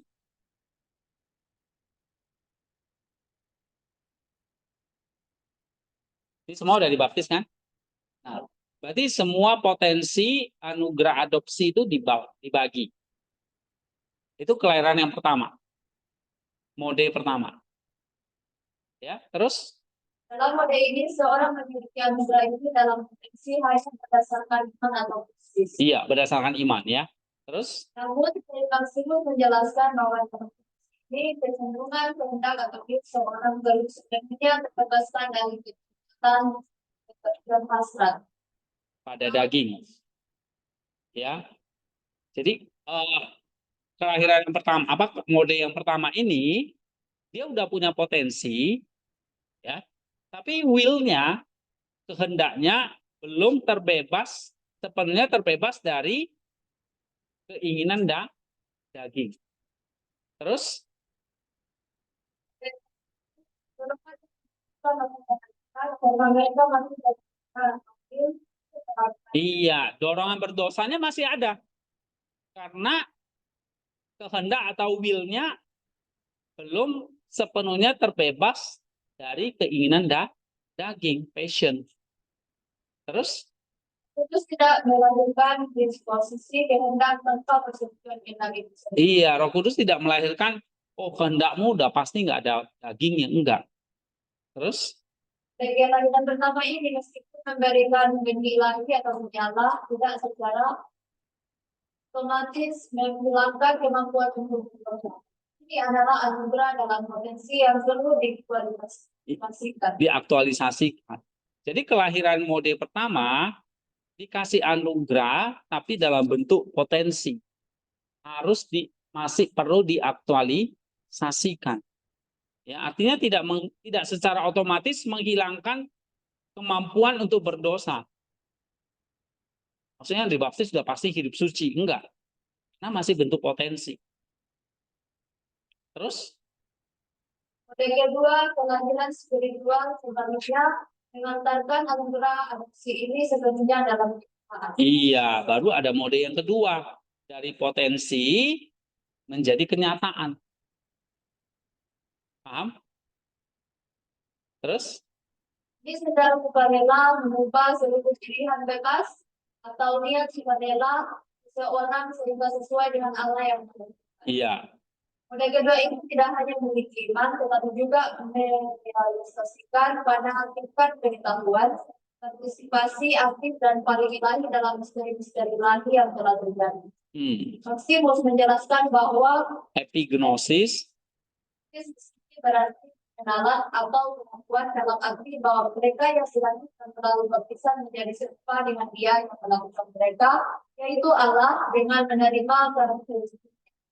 Orang-orang yang berada dalam kelahiran kedua ini melalui pengalaman dan pengetahuan menjadi tidak mampu untuk kembali dari apa yang mereka ketahui untuk semua benar-benar kenali dalam perbuatan nyata atau actual deed.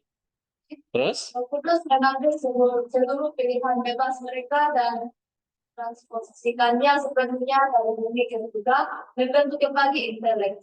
Lalu dengan keseluruhan kaya yang mendekati dari Allah Bapa, sehingga intelek dianggap sebagai alat lalu melalui keadaan permanen yang diperoleh oleh anugerah, apa yang Allah alami atau bahkan sekedar ada menurut esensinya. Dalam mode ini, pilihan bebas mereka menjadi jelas tidak bisa atau endless sesuai dengan keadaan kebajikan atau gifting dan pengetahuan atau knowledge mereka. Karena mereka tidak mampu menyangkal apa yang telah mereka kenali melalui pengalaman nyata. Inilah kesempurnaan adopsi itu sendiri, yaitu ketidakmampuan untuk berbuat dosa atau inability to sin. Yang dihasilkan oleh bagian adopsi. Oke. Paham nggak ini? Jadi ada dua mode kelahiran. Nah, mode yang kedua ini baru tidak bisa atau tidak lagi berbuat dosa. Itu bisa terjadi. Jadi kamu lihat ya, 1 Yohanes misalnya nih 3 ayat 9. Ya. Nah, misalnya kamu lihat di sini tidak setiap orang yang darah tidak berbuat dosa lagi. Ini benar-benar ada nanti. Sebab benih ilahi tetap ada dalam dia dan ia tidak dapat berbuat dosa karena ia lahir dari Allah. Ini nanti benar ada. Gitu. Ini untuk mode kelahiran spiritual yang mode yang kedua. Nah, mode yang kedua ini nanti begini. Ini dia jelasin ini. anugerah adopsi ini sepenuhnya dalam kenyataan sudah, bukan lagi di dalam potensi. Sekarang kita masih dalam potensi nih semua. Nanti ada di dalam kenyataan. Artinya, ini secara sukarela akan mengubah kehendak bebas kita menjadi sesuai dengan Allah yang melahirkan. Jadi mode kedua ini tidak hanya iman, tapi juga merealisasikannya sampai tingkat pengetahuan atau epignosis. Ya, tingkat pengetahuan partisipasi aktif dan paling ilahi dalam misteri-misteri ilahi yang telah terjadi. Jadi Maksimo menjelaskan bahwa epignosis atau pengetahuan ini berarti pengenalan, pengakuan dalam arti mereka yang dilahirkan melalui baptisan menjadi serupa dengan Dia yang melahirkan mereka. Nah, orang-orang yang berada dalam mode kelahiran kedua ini punya pengalaman, pengetahuan, menjadi tidak mampu untuk kembali dari apa yang mereka benar-benar kenali dalam perbuatan nyata. Nah, Roh Kudus mengambil seluruh pilihan bebas mereka dan mentransposisikannya sepenuhnya dari bumi ke surga, membentuk kembali nus mereka dengan berkas-berkas cahaya yang diberkati Allah Bapa, sehingga intelek dianggap sebagai Allah yang lain. Nah, di sini dalam keadaan mereka tidak berdosa sesuai dengan keadaannya yang semula. Jadi benar-benar sinless. Nah, ini contohnya siapa? Kristus. Dia benar-benar sinless. Tanpa dosa. Artinya apa? Nanti kehendaknya, pengetahuannya, perbuatannya, itu udah memang sesuai dengan kehendak Allah. Nah, sementara kalau kita, Pak, kok kita lahir dari Allah, iya, tapi masih berbuat dosa. Karena kita baru sampai tahap mode kelahiran yang pertama tadi. Nah, untuk yang kedua, ya udah, bagaimana kehendak kita itu yang harus sesuai dengan kehendak Allah. Nah, ini yang terjadi.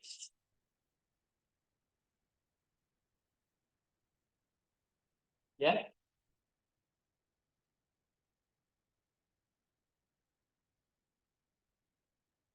Ini kamu baca lagi.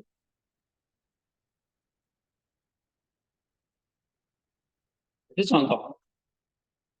Jadi bagaimana memakai Bapak gereja untuk mengatasi kesulitan.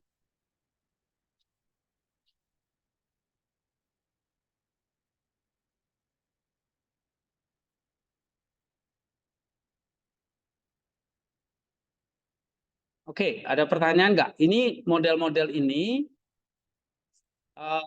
langkah-langkah ini lihat aja dulu, ya. Misalnya kalau dia 4 lapisan makna, 1 sampai langkah-langkah lihat 1 sampai berapa ini? 11, ya.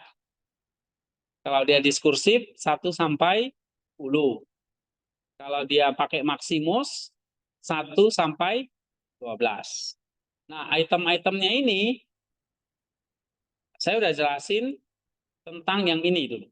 Proses tadi yang sintesis, ya kan? Nah, tapi masih banyak yang lain ini yang belum dijelasin. Landasan teologinya apa? Logos, logoi, kitab suci itu cerminan kosmos, dunia simbolis. Nah, nanti kita mau masuk ke sini. Saya kasih ini, ya.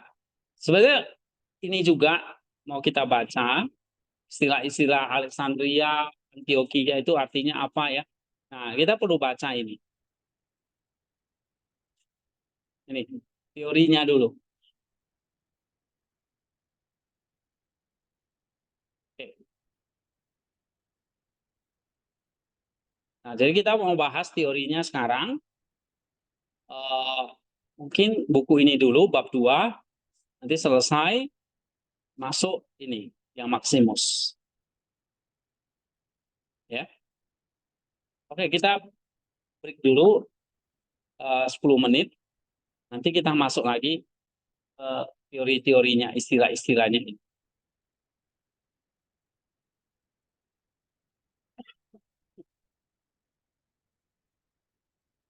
Matiin aja dulu.